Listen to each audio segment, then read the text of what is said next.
Quick video to talk about Shotaro Mori signing with the Athletics as an international amateur free agent. The 18-year-old was my number 8 ranked prospect of the 2024 NPB draft, but he decided to leave Japan to sign with an MLB organization right away. This is the second straight year where a major high school prospect has skipped the NPB draft to go stateside after Rintaro Sasaki committed to Stanford last year. The slugger has since played in the MLB Draft League and is set to make his NCAA debut next month, as well as the prestigious Cape Cod League over the summer.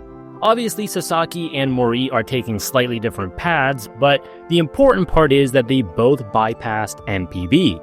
See, up until the 1990s, NPB and MLB was almost completely isolated from one another, with the exception of Masanori Murakami breaking out for the San Francisco Giants while on a prospect exchange program, but the Nankai Hawks quickly put a stop to that.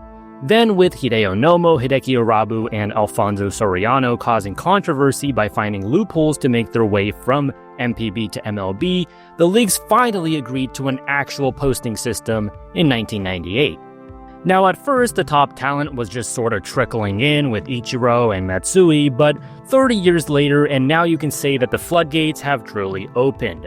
The roles and specifics of the posting system have changed over the years, most recently in 2018, but long story short, there is a structure in place now that allows Japanese players to move to MLB and for their respective NPB team to be financially compensated.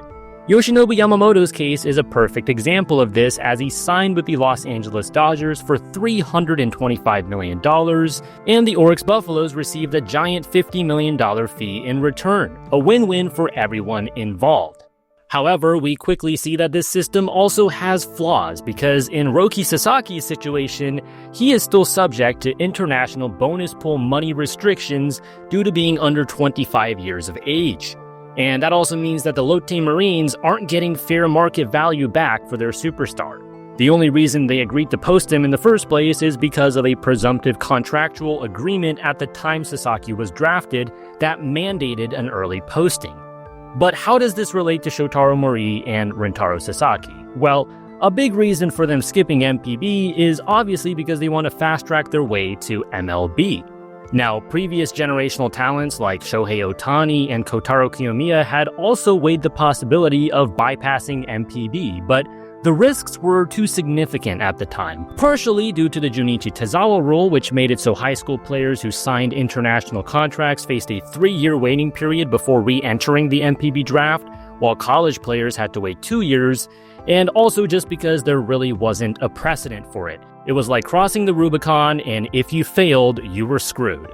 Guys like Max Suzuki and Kazuhito Tadano had gone straight to MLB before, but the circumstances were much different for them, and they were basically forced to do it. But with Rintaro Sasaki's father being the manager of Hanamaki Higashi High School, he had seen future stars like Yusei Kikuchi and Shohei Ohtani come and go, so he knew his son had a unique opportunity and encouraged him to go to college in the US. To be frank, it is a better environment for an aspiring slugger right now compared to the dead ball NPB landscape. As for Mori, being a two-way prospect, he was inspired by both Ohtani and Sasaki, who made it much easier for him to skip the draft by setting this precedent a year prior. So we could say that these two are special cases, or we could say that these two are the first of many more to come. Of course, their ultimate success, or lack thereof, will likely influence whether others consider this a viable path. The Tazawa rule was revoked in 2020, but that general principle that players are supposed to begin their careers in NPB still remains. But really, if Japan doesn't want more potential superstars to leave as amateurs, it has to push hard for posting system reforms. Obviously, MLB owners would love to just stiff-arm NPB and poach all the talent they want, so I'm not in a position to really say what the necessary changes may be, but things are trending a bit dangerously for NPB right now. With globalization and the growth of the game, it's inevitable that many young Japanese kids now have their eyes set on MLB rather than just NPB. And that's completely understandable, especially when you consider that MLB teams pay a lot better than NPB. But that means NPB will need to accept more cases like Roki Sasaki, that is, a superstar leaving after just 4 or 5 seasons, if they don't want more cases like Rintaro Sasaki, prospects leaving without even touching NPB. Of course, that only works if NPB teams are also properly compensated for losing a player.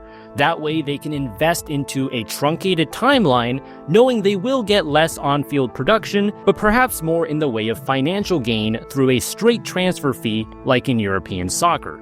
Again, I don't have all the answers, but what I do know is that Japanese baseball is continuing to get better and stronger. But the distribution of time that stars spend in Japan versus the United States may be changing quickly.